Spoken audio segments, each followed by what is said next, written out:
All right, welcome back, everybody. It's another episode with your boy, and I am here today to talk about Week 4 in the NFL. But first, let's start off with Saturday. It was Colorado USC Saturday, and one of the more hyped games throughout the week, and deservedly so. Obviously, we got Deion Sanders, Shador Sanders, and his family taking over the Colorado campus and going up against USC in the building with all the celebrities were out again, and it was DaBaby and whoever else was there. There's always a lot of people at these Colorado games now, and in the first half, it didn't look good. It didn't look good. Didn't look good at all. It looked like it looked like exactly what I imagined would happen. Was Colorado was talent wise outmatched by USC, and it just showed up. The offense and Caleb Williams, the whole first half, did whatever they wanted to. If I remember correctly, it was 41-7 at some point, and then Colorado tacked on a couple late scores. And I remember at halftime I was out doing something, and I just stopped watching the game completely. Figured, oh, this is over. Colorado's going to put up 3, 4, 5 more touchdowns, but somehow, some way, on the back of who was it? Omarion Williams, whatever his last name is. Omarion out there, the true freshman, went out there and just lost his mind the second half, and Shador just hit him over and over and over again. And they rallied back and they made it a respectable game somehow with USC. Now I feel like there's two things here. One, I'll start with the Deion Sanders thing. If you don't like Colorado and Deion Sanders right now, you're probably an old white, most likely. But if not, then I understand the idea of being upset about hearing about this, especially if you're a college football fanatic already, because you're just looking at it like, why? Like, Deion has done nothing to deserve all of this extra hype. But I think it's very deserved right now. I think Deion doing what he's done with this team, taking a 1-11 team. I think a lot of people don't think about that. Colorado has just been a straight bucket of a organization for years now. A completely unserious team, and somehow just Deion being Deion came in and really changed the entire landscape of an entire university in a matter of 6 months, maybe. I think that in and of itself is a standalone feat that very few could ever do. And I think that should deserve respect from some of the people out there who are just tired of hearing about Deion, tired of hearing about Colorado, tired of hearing about a 3-1 team. Mind you, there's a handful of 3-1 teams right now in the SEC, or teams that people would deem like real teams, or 4-1, 5, whatever, 4-1. There's a lot of one-loss teams right now that people would deem as legitimate programs, and I just think it's just wacky because if you look at this really, I think the real thing here is college football right now is in a very weird spot just because of the transfer portal. Money in general has changed the game. I think eventually it will be for the better.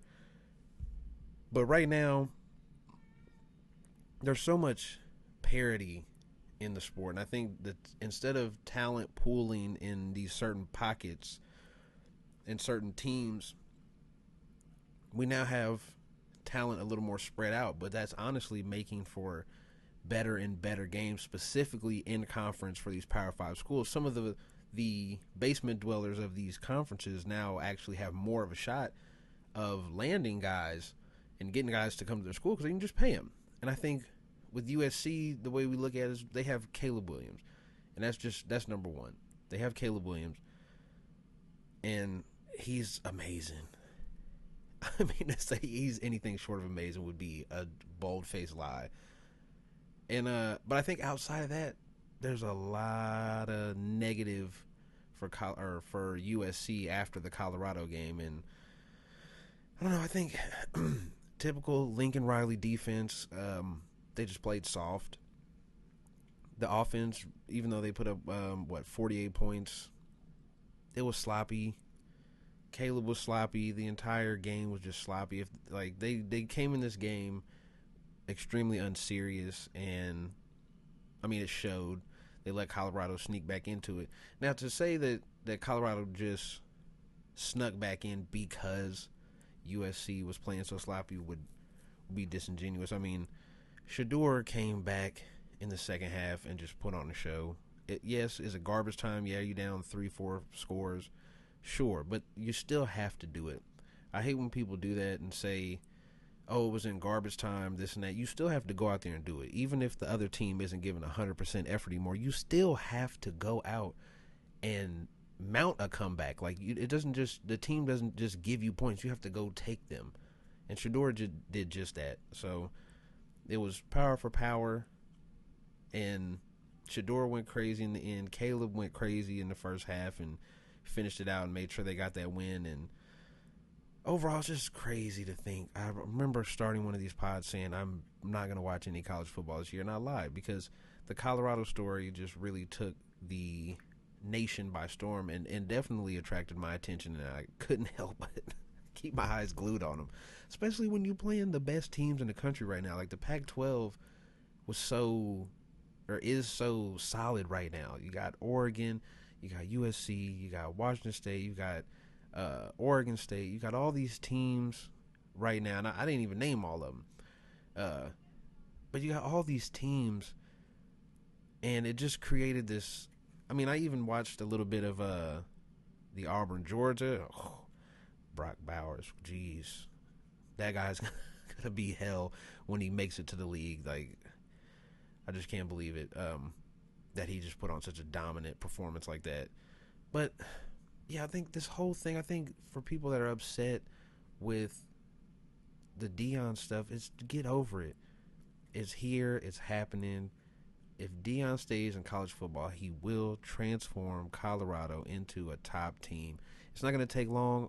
I've said this a million times. And like Deion said, get him now because it's the worst they're going to be. And I could definitely see that. And it's just, I don't know. College football, I think, needed something like this, needed a big story, because I didn't plan on watching any of it. I'm not really a college football guy. I'm really way more into the NFL, and there's just so much to try to keep track of with college football. Sometimes it gets a little difficult to even try to pinpoint what to watch sometimes. I know the big games are the big games, and I know, all that, but it's just crazy to think that one guy going to one school could really attract so much attention to the game of football. And shout out Deion, shout out Caleb Williams, shout out Shador, shout out Travis Hunter out there, shout out Omarion Miller, whatever the kid, the freshman from Colorado's name. Shout out to him, man.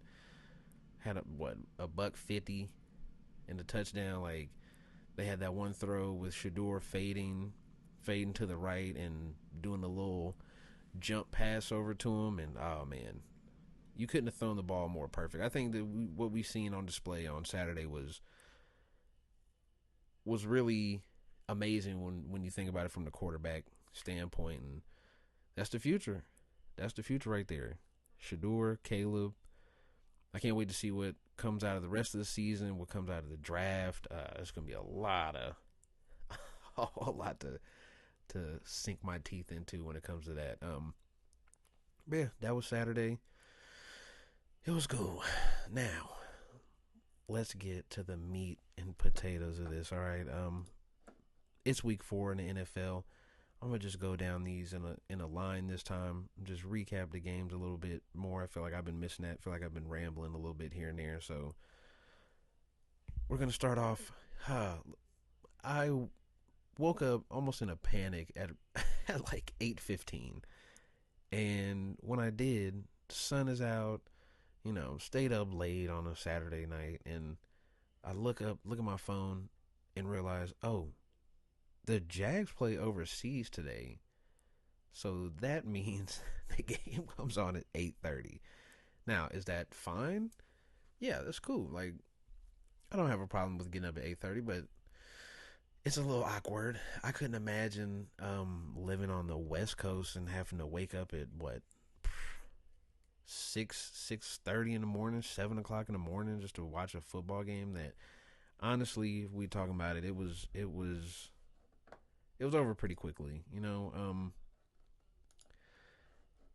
Let me just go look at here and let me see. Yeah, 17-0 at half. I guess the big story out of here is the Toy Story game. They did a Toy Story broadcast where the players were Toy Story Pixar toys. Jesus, that's loud. Um, Jeez, that was loud.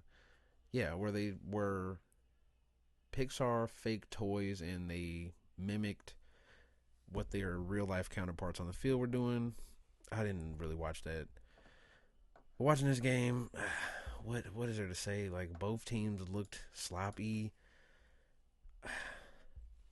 Let me see what Trevor put up because it couldn't have been great. Yeah, 207, a touchdown. Travis Etienne, nothing remarkable from this game. It was kind of just the Jags got up early and just kind of rode it to the end, and basically Desmond Ridder kind of just gave them the rest of the game. I mean, he threw two picks on two consecutive passes, something like that. Yeah, threw a pick six, turns right around next possession, throws a pick.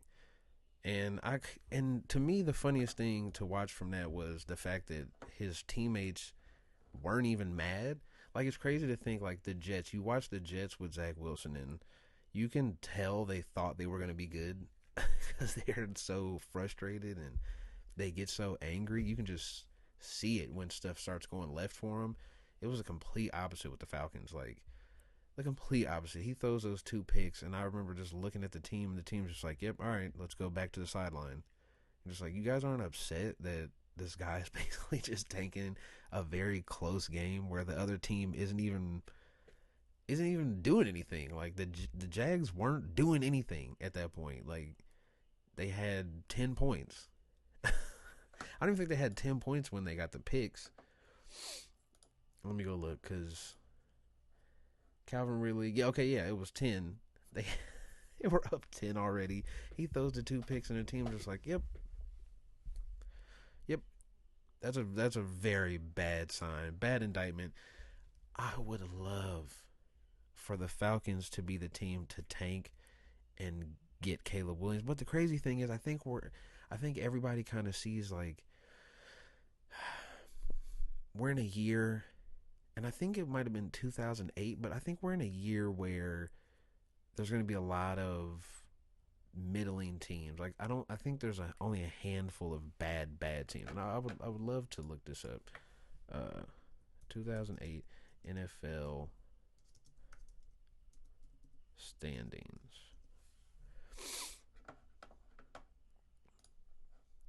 Let's see.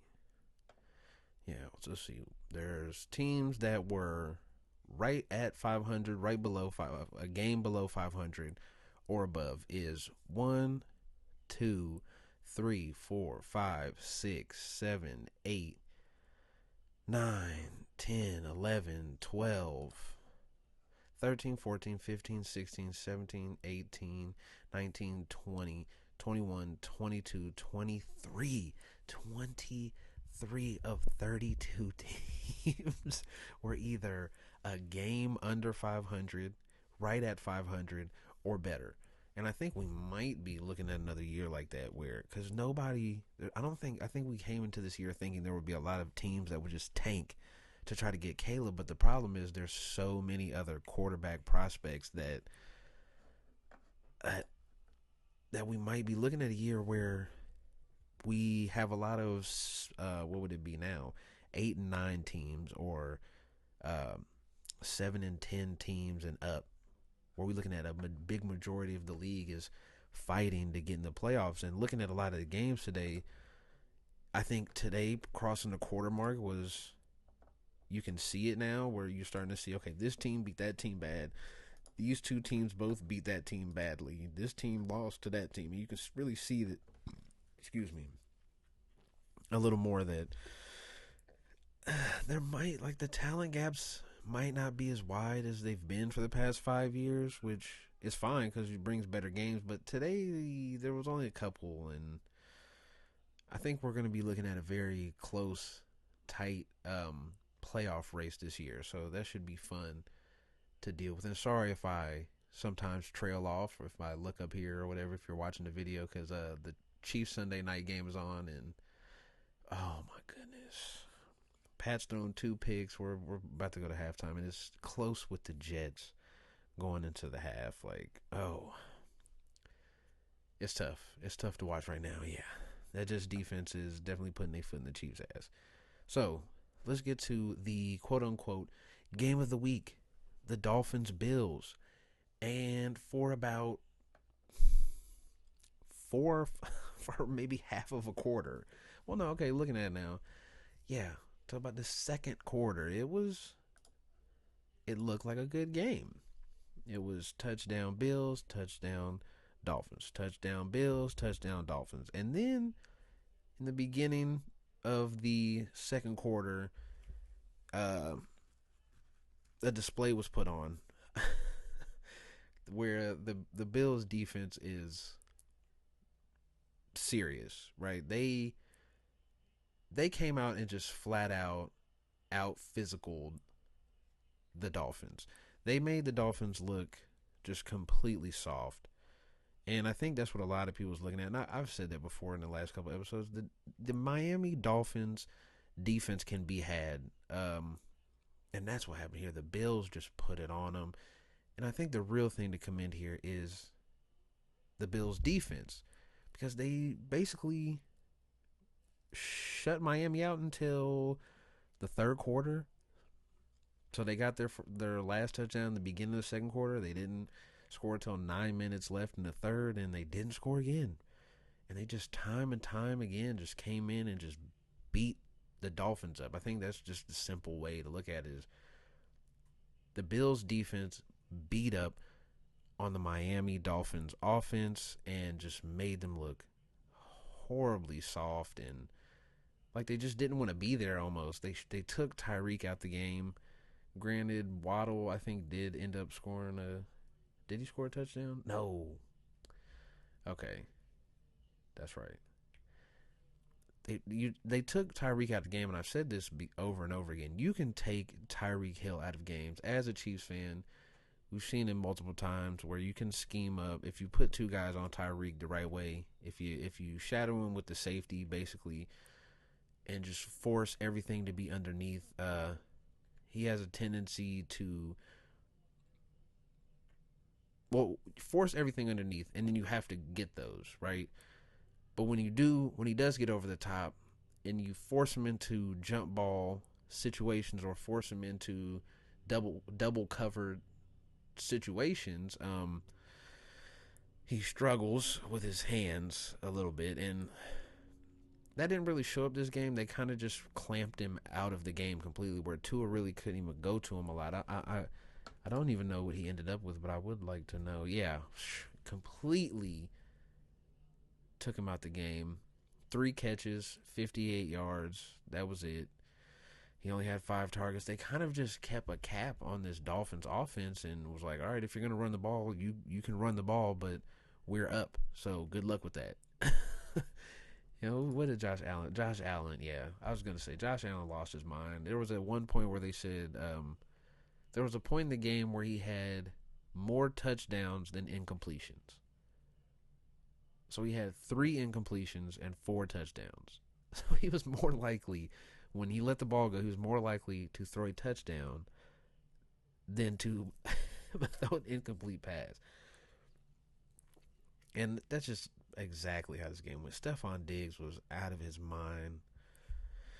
Cooked that secondary, and I think that's the thing looking forward that we're going to have to really pay attention to if Miami wants to continue to be at the top of the AFC. I think it might be time to do another top 10 again, We're at the quarter mark. I think we did it week 2. I think it's time to go ahead and do another one and shuffle these things around. I'll be working on that for Thursday's episode. But yeah, Dolphins get whooped, just whooped, and I think that just kind of might change the outlook on some of the AFC right now. Speaking of AFC teams, a win for an AFC team in what I dubbed the Poop Bowl. the game for Caleb Williams. Broncos Bears played. It was such a weird game. I gotta see what everybody ended up with before okay. So the way this game started was pretty wild. The Bears came out in the second half, and Justin Fields just looked like what everybody hoped Justin Fields would look like. And if I remember correctly, he went some stretch where I think he threw like 15 straight completions. Because it ended up being, what did it end? It was 21-7 in the third quarter, and then I don't know what happened, but just Russell Wilson and those guys just like lost it. I think Javonte went down, and they were kind of forced to throw the ball a little more. I mean, they were down 3 scores at that point, so it really, you were forced to throw the ball regardless. But yeah, somehow, some way, they came back, and the Bears had the ball with a good opportunity at the end of the game to score, and Justin Fields throws a pick. If I remember correctly, yeah, tie game. Throws a pick. Let me go see. Let me see if I can find it. Yep, here it is.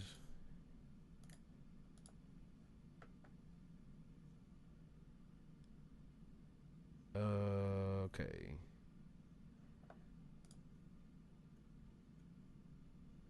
Yeah. They fumble, get a touchdown, go out in 4th downs, and then come back out after. Oh, okay. They fumble, get the touchdown, tie it, and Justin Fields has the ball, driving it with a minute left after the Broncos just got a field goal after the fumble touchdown. They get a field goal, and Justin Fields, after lighting it up all day long, comes back down and throws a pick. After such an amazing game, he just couldn't put a cap on it.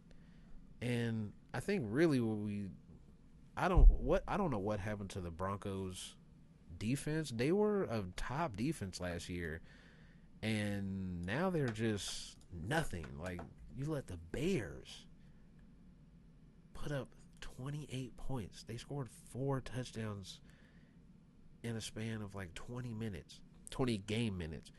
But it's just, yeah, 2 bad teams. If I'm Caleb Williams, I'm not going to the Bears. I can't do it. There's no way you're going to get me to go to such a bad franchise. I'm fingers crossed. Like, this draft is going to be so wild, and these poor quarterbacks are going to be put in a lot of weird situations with teams that people think are good because they are going to play good this year because of, like I said, the parity and the fact that I think this will be one of those years that a lot of teams finish right around 500, and we're going to have this wonky idea of some of these guys stepping in and changing the culture of teams. But I don't know, if you're Caleb Williams, you want to go to a place like the Bears. Like I said, you want to go to a place like the Falcons. You want to go to a place like the Vikings, where they've had these the Falcons, but the Falcons have gotten to a Super Bowl and done all this and have had solid teams for a long time. They haven't just been dumpster fires over and over and over and over for 20 years, kind of like what we're getting to with the Bears.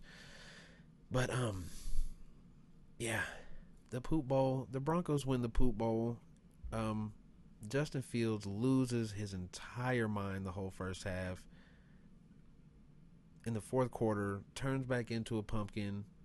I think maybe they probably, and this happens with bad teams a lot too, is they get up and then they just want to hurry up and get the game over with, but then they forget that the more you go three and out, or make mistakes that you feel like are, it's okay, we're up 4 scores, 3 scores, or whatever, and you open the door to a team like the Broncos or Russell Wilson, somebody who's done this before, done this a lot. Russell Wilson has a lot of fourth quarter comebacks, and you just added another one to his belt by just completely crapping the bed. I feel bad for Bears players. There's a lot of good talent on the Bears that are just stuck in the mud, stuck in the poop of the poop bowl. And the Bears continue to just be downtrodden and trash and poop. And I don't think Denver's necessarily good. It's just they're not as bad.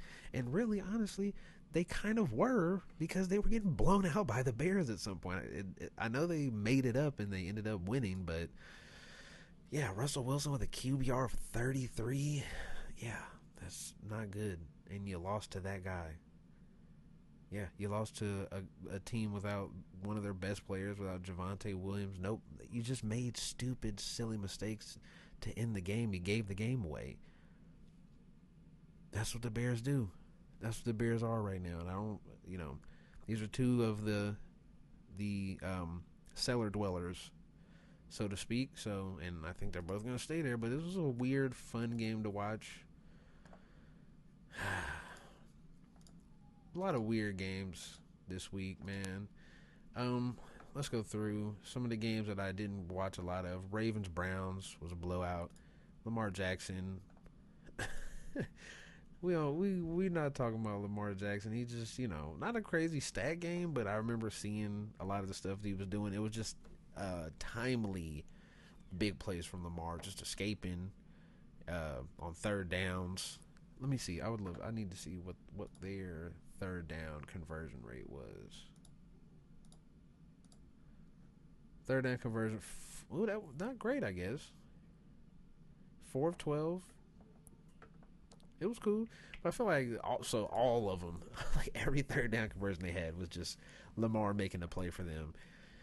Yeah, the Browns with no Deshaun. DTR finally got some playing time, but he looked bad. He threw 3 picks. It was not good. I don't know when they were. Let's see. Interception early hurts your soul, and then they got a field goal. Their only points. And it's just punt. The start of the first half is so crazy. I didn't know that was... This is the rundown of the beginning of the second half for the Browns-Ravens game. Punt, Cleveland. Punt, Baltimore. Punt, Cleveland. Punt, Baltimore. Punt, Cleveland. Punt, Baltimore. Interception, touchdown. Punt, interception. And that's the game. So, yeah.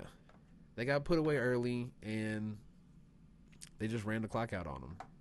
Just one of those games where you got beat up from the jump. There was a lot of those. I feel like that's a theme for this week is, some of the good teams are starting to separate themselves. Some of the mediocre teams are starting to show. They're showing us the disparity between the good and the bad teams. Because then we have another one. We got Bengals, Titans. What's going on with the Bengals? Joe Burrow just bad. I mean, he's hurt. I think it's time to just go ahead and get him out. What was he? Yeah, that's really sad to look at. QBR with 14, 20 of 30, 165 yards. I didn't really see a lot of this game. Half his yards were just thrown to Jamar Chase because Jamar Chase is really just that good. Yeah, I think it's time to just go ahead and sit him down if you weren't going to. I mean, you're in the race for you're in the race for being a bottom dweller, a cellar dweller. All right, I'm back. Yeah, Titans Bengals blowout. Were they up early? I don't know. It seemed like it. Yeah. Yeah. 27-3. Nothing really to Not much to say about that. I think it's time. You can't have a compromised Joe Burrow out there. You can't keep putting him out there if he's going to compromise the team. Let him go get healthy. If he's relatively healthy and just playing his way back in, then his confidence because of the injury is just shot then. Like there's no other way around it. It's over. Shut him down. Rams Colts was crazy. I caught the second half of this game, I think. Yeah, wild game, man. I don't know what happened. Okay. Anthony Richardson just looks solid, man. He can run the ball. He can make all the throws. There was a couple throws, to be fair. There were a couple throws that he sold a little bit. It was a little selling going on, but either way, he got him in an overtime with the Rams. Where again? Let me pull up his stats. The guy, let me say his name correctly, cause my God, are we looking at the offensive player of the year here? Puka Nacua. I'm not making fun of his name no more. I can't. This guy is a legitimate bona fide star right now. Matthew Stafford's go-to guy, Puka Nacua, with 9 receptions, 163 yards, and the game-sealing touchdown. I'm pretty sure this 32-yard touchdown was the touchdown that won the game. If I am correct, let me go look to be sure. But I remember watching that and just being like, wow. Wide open on a little in route, deep in, and ran the last little 5 yards and got it. It was crazy.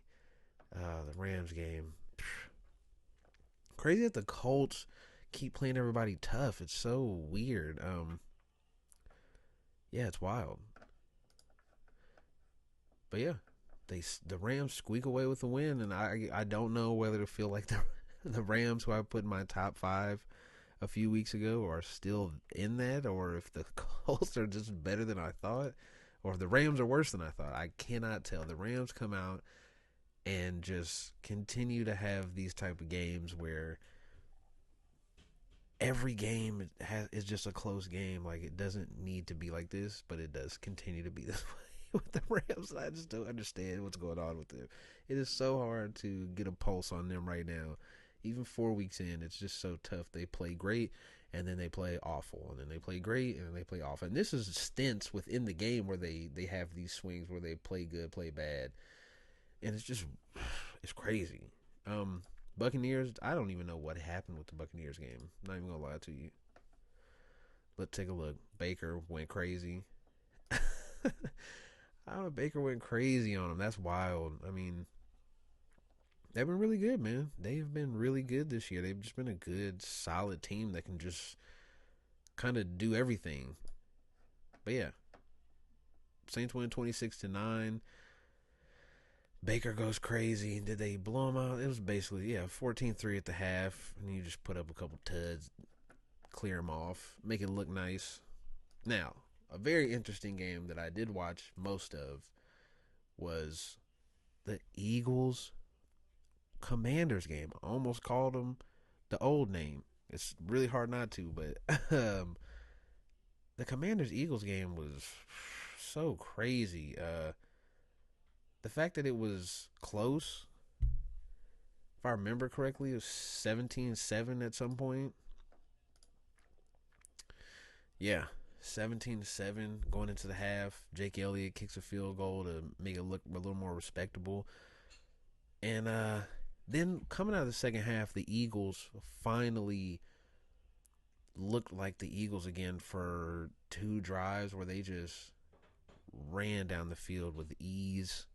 Of the big bomb to A.J. Brown was crazy. Like, that was wild. He threw this crazy little pass in to A.J. Brown. Oh, and they went for 2. That's right. Forgot about that. But yeah, just the fact that the Eagles game was close with the Commanders is another one of those. It's hard to tell if it's because the Commanders are obviously, they're a solid team. They keep playing every team close, but it feels like a lot of teams keep playing every team close. Oh, And it's just bad. Just they look sloppy. Just ain't got it together. I mean, the fact they took it to overtime. That's the part I haven't said yet. That Sam Howell put together a finishing drive that was great. Like, it was a great drive. And he just looked solid. And when it wasn't there, he ran it and he looked good running it. And he's not a guy. He's not a Mahomes, Josh Allen, Jalen Hurts guy. He doesn't run with his eyes up the field. When he runs to just take off and get the yards most of the time. But it worked. It worked over and over again, and he just kept making timely passes. Terry McLaurin just spammed Terry McLaurin and Jahan Dotson. Ain't no way. Zach Wilson just got a 2-point conversion to tie the Chiefs game with the Jets. Oh, I do not want to talk about the game on Thursday. Oh, so let's keep going. But yeah, weird that the Eagles-Commanders game was close. You know, I just think Super Bowl hangover just could be real, and they're just struggling. They look like they're frustrated with each other and just messy and sloppy and miscues. And I think they miss Shane Steichen a lot right now, and he might have been the glue that was kind of holding the offensive side of the ball together for them. Let's move on to the next game. Vikings-Panthers. Not much to say. Kirk Cousins is... Did he put up monster numbers again? No. I was going to say there's no way. Because from what I've seen, watching some of the red zone stuff from this game was... just Kirk Cousins was bad. Just plain bad. Yeah, Bryce Young sort of outplayed him. Not really, I guess. How'd they even score? I don't even know how they scored. That's right. Their one touchdown was a pick six in the first drive of the game. I think the first drive, Vikings were in the red zone. Kirk Cousins throws a pick, and he just never recovers the rest of the game. The coaches didn't trust him. He didn't trust himself. Yeah, Kirk Cousins is just not. It's over. It might just be over. I think his confidence is shot knowing that this is it. Your contract is up. There's a ton of young quarterbacks in this draft that the Vikings, if they continue to spiral, even this win, it's not a good win. You can't feel good about this win after that pick and that performance, and just know that you're 1-3 right now and can't feel great for Kirk Cousins and the Vikings. But yes, the guy that I want to talk about, CJ Stroud. CJ Stroud, it's not even a question anymore whether he's the best rookie quarterback right now. If he continues, even with them losing some of these games, if you look at who they lost to, they weren't bad losses. You know what I mean? They were still pretty solid. And he just continues to be a really good quarterback. I would say right now, from watching what I've watched, he's definitely in the top half right now, which is crazy to think. Coming into this year that CJ Stroud would be, he's probably higher up than that. I think Thursday I'll come back with a list. I think Thursday might be a list day, and me and Daniel can argue about our lists. I think that would be a fun day. But he's I hate saying it, but if he keeps playing the way he's playing right now, he's a top 10 quarterback. Yeah. If CJ Stroud continues this type of play, he will hands down have to be a top 10 quarterback. I don't even know who else you consider, really, because you got Mahomes isn't playing that way, but you have to put Pat in there. You got to put Josh Allen in there, Tua in there, Lamar, Herbert.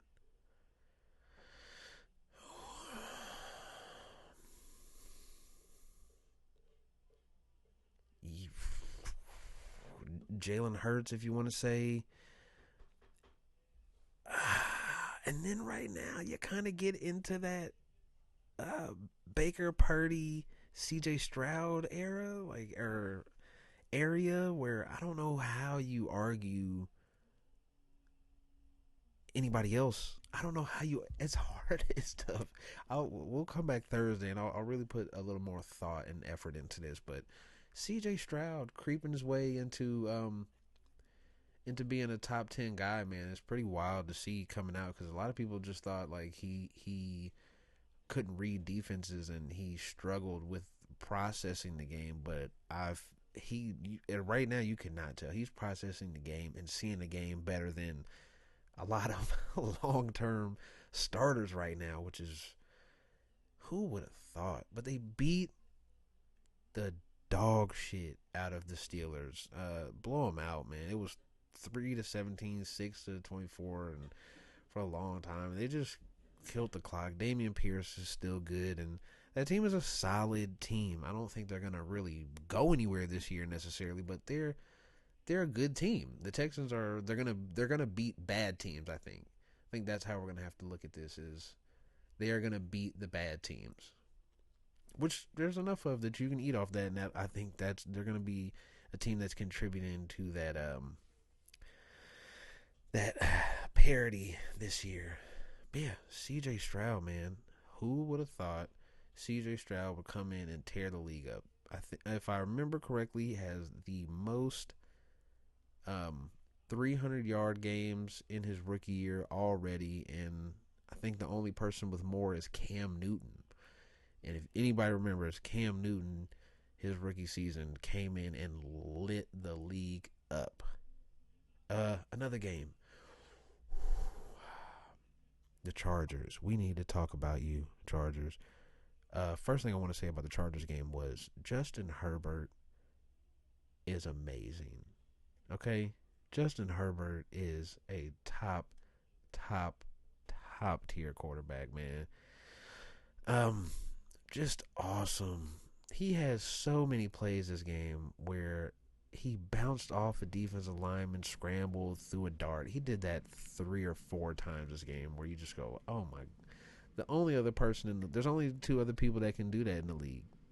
And it's 3 people that can do that type of thing right now and make it look so effortless and easy the way that Herbert does. It's Mahomes, it's Josh Allen, and Justin Herbert is right there.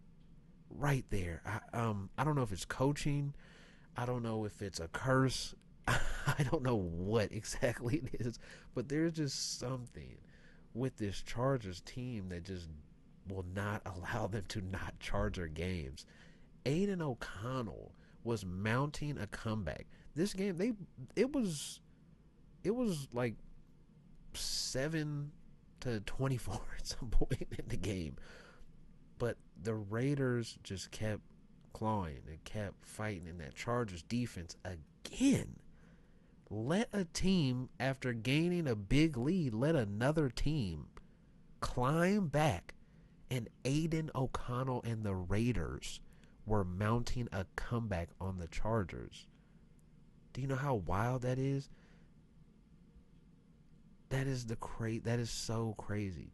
Like, the fact that you have this guy, Justin Herbert, sitting there playing out of his mind. You have all the weapons around him. Now, granted, Eckler isn't playing, but still, you've got all these players around Herbert, and they continue to over and over again Charger games. And they tried to Charger this game up, but guess what? The 4th-round rookie threw a pick to end the game.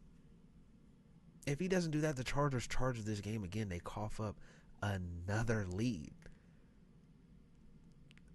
Like, it's so. At some point, we're gonna have to really look at Brandon Staley in the face, and the Chargers are gonna have to make a decision. I personally think, I don't care how this season goes, short of going to the Super Bowl or going to an AFC. If they go to an AFC Championship game, they'll keep Brandon Staley, and I still honestly think that that's probably a mistake too.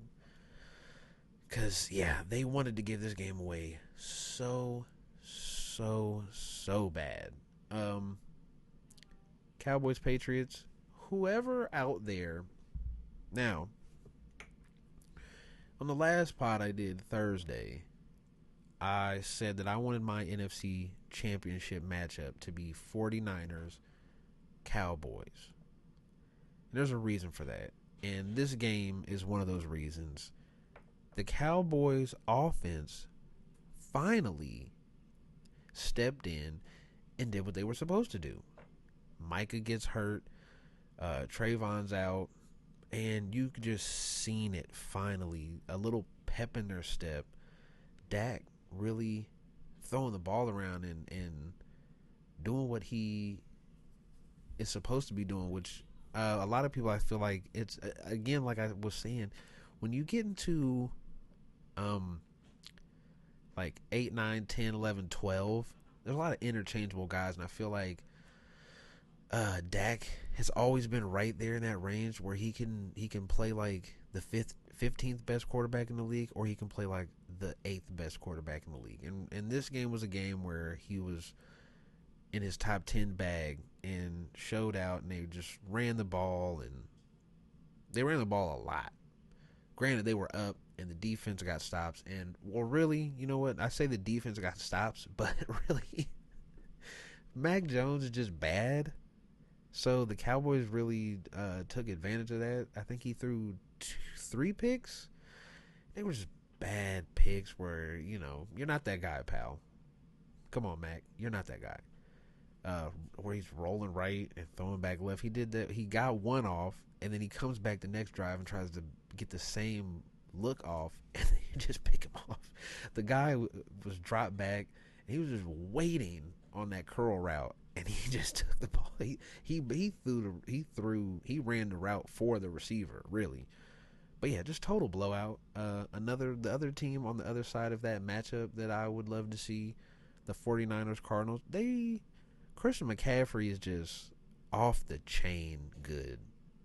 It's unfair. It's like a cheat code. Just give this guy the ball and let him go. And their line blocks so well in that scheme. I'm sorry, Kyle Shanahan, that I did this. that I talked down about you. I apologize. I still think that maybe the system doesn't make the quarterbacks better, but that these quarterbacks that you do get range from good to from competent to good, outside of a handful in that list I went through. And you can tell Brock Purdy is in that competent mold. He puts the ball right where it's supposed to be every time. And eventually, me and Daniel, and you'll see on an episode someday that will just be an hour of us arguing about Alex Smith. But he is exactly that. He's Alex Smith. He can move. He can hit the check down with ease. He makes all the right reads, even if that's negative. He's making the right read and throwing the ball where it's supposed to go. And then you pair that with Christian McCaffrey, and Brandon Ayuk was out of his mind making crazy catches. You pair an Alex Smith-esque type of talent that can move, that can make most of the throws, and you get this. You get the 49ers right now. And I have a hard time seeing anybody, especially the way the Chiefs are playing the Jets right now, I have a hard time seeing anybody just beat the 49ers. Good thing that next week we get to see the matchup that I've been waiting for. The Cowboys and the 49ers. We get to see it. Oh, I can't wait. I'm not picking that game yet. I'm not picking that game now. I'll pick that game Thursday. But yeah, 49ers, they kept it close for a while. I think Christian McCaffrey had 4 or 5 touchdowns. Whatever. He went nuts. He ran 2, caught 1. For their first 3 points, it was 21-16 for a while, and then eventually in the fourth quarter they stopped playing around and took off, and that was it. There's no way the Cardinals can recover. The Cardinals somehow look like another solid team, another one of these teams that was supposed to be tanking and just be one of the worst teams in the league, is actually putting up fights in games against good teams. Now, whether that's because every team is walking into these games like it's a trap game, or what, I don't know. But yeah, the 49ers are just so good, man.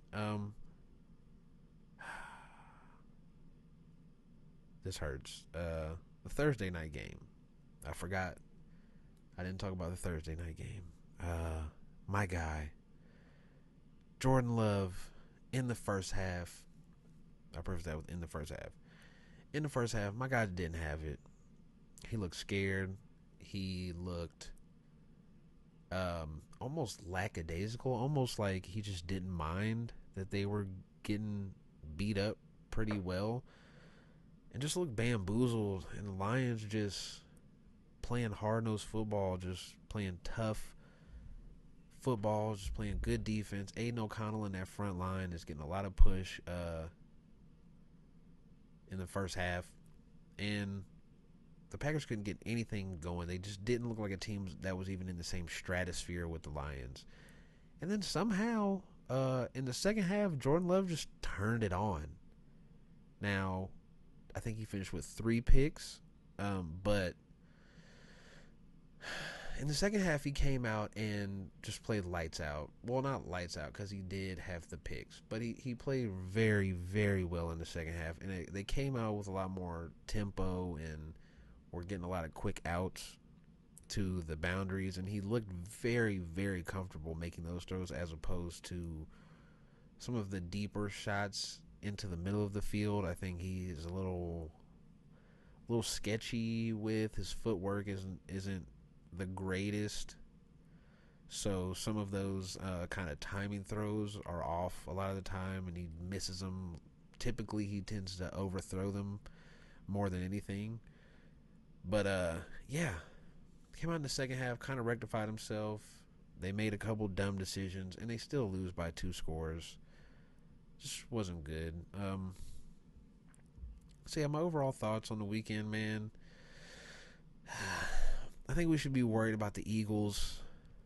I really think we should be worried about the Eagles because there's no reason that the Commanders hung in that game with the Eagles, and they just looked sloppy. And yeah, they came out in the second half and looked more like the Eagles that we would be used to seeing. But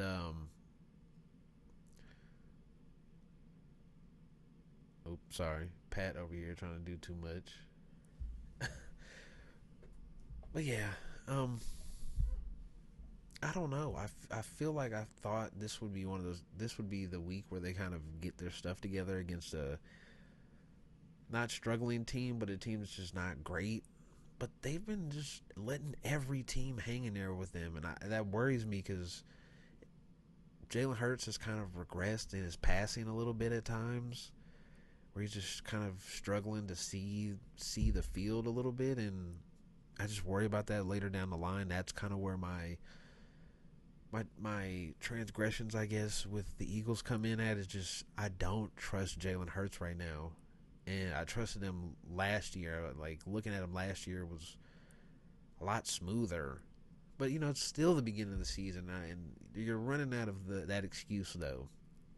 I think week 6, if you still are putting up games like this, that excuse is over with. You can't continue to use it's early in the season and week 6, right? So, what else? Joe Burrow. Yeah, Bengals, please. As a Chiefs fan, I can't deal with you guys just ruining your season and us missing out on this. I don't even, if we lost that game, I don't care. But missing out on the Mahomes-Burrow matchup again at some point, possibly in the playoffs or later in the season, because you want to keep throwing Joe Burrow out there. Or if he wants to be out there, I don't care if he wants to be out there. You have to. You're losing these games. It's embarrassing, the offense, how stagnant the offense is. You ran into a Rams team that kind of they should have won that game, but Matthew Stafford just had one of those like Brett Favre-esque gunslinging games where it's just kind of you're just ripping it, letting it loose, and just spraying the ball around, and that's the game you just won. You shouldn't really won that game. You get blown out here, and Joe Burrow plays bad again. At what point do you just call it a day or just let him rest a little bit? I don't think you can play a calf into shape.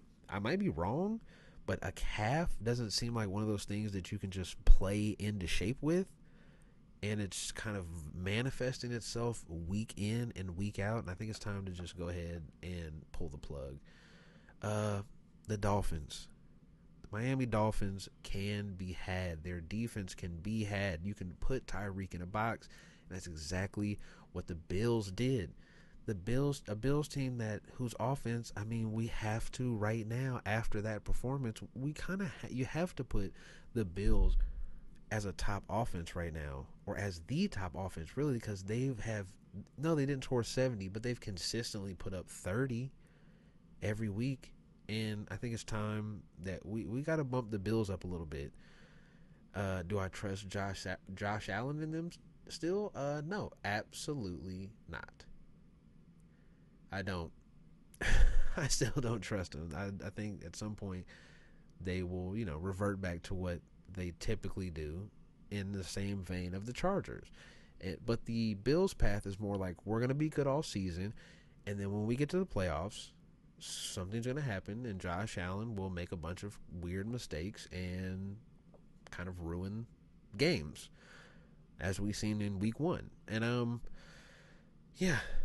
So, Poop Bowl. The Broncos win the Poop Bowl basically because Justin Fields just can't be okay with being good, being looked at as a good player. Somehow he was playing amazing and looked like the Flash. He showed a flash of what he could be, or should be, or could have been at this point almost. After that loss, it's more likely it could have been at this point. But just showing a flash of what he could be, could do. But Russell Wilson just did the old Seahawks Russell Wilson, and the defense at the end of the game just gave him a couple opportunities, and he took advantage of those. Good on you, man. Good on Sean Payton, because if Sean Payton and the Broncos would have lost this game, which they really should have, they should have lost this game if the Bears didn't have the Bears soul in them. Yeah, we'd be talking about Sean Payton losing his job. My guy Jordan Love didn't have it. Cowboys blew out the Patriots. Yeah. I think that's a good wrap up for today. I think this week is going to be more of a check the Thursday pod if you want to hear a lot of the some of the takes I have on some of this other stuff, because I really need to go dive deep into the numbers. But just for my fresh reactions to Sunday, are the Bills one of the top? Are they the best team in the AFC? Especially with this performance that I'm watching the Chiefs put on against the Jets right now, are the Bills the best team in the league? They might be. They might be. Are the Texans actually a good team? They might be. Are the Eagles a step down from what they were last year? They might be. Are the 49ers the best team in the league? They might be.